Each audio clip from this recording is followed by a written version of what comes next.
Yan, isang maswerteng gabi po mga ka-STL natin sa Pangasinan.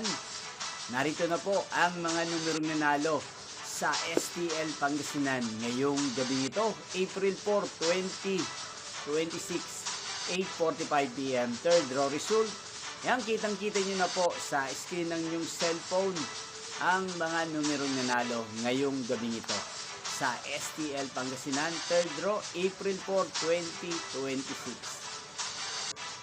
Yan, gusto niyo po bang ma-shoutout kayo sa channel na to?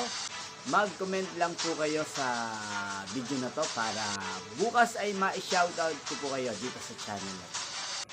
Ang STL Pangasinan ay mapapanood niyo po dito ang resulta ng STL Pangasinan tuwing alas 12 ng tanghali, alas 5 ng hapon at alas 8:45 ng gabi. Yan, maraming salamat po sa patuloy niyo pong panonood at pagsuporta dito sa aking channel, Roderick Hernandez TV. Magkita-kita pong muli tayo bukas ng alas 12 ng tanghali dito po sa channel na to. Thank you for watching.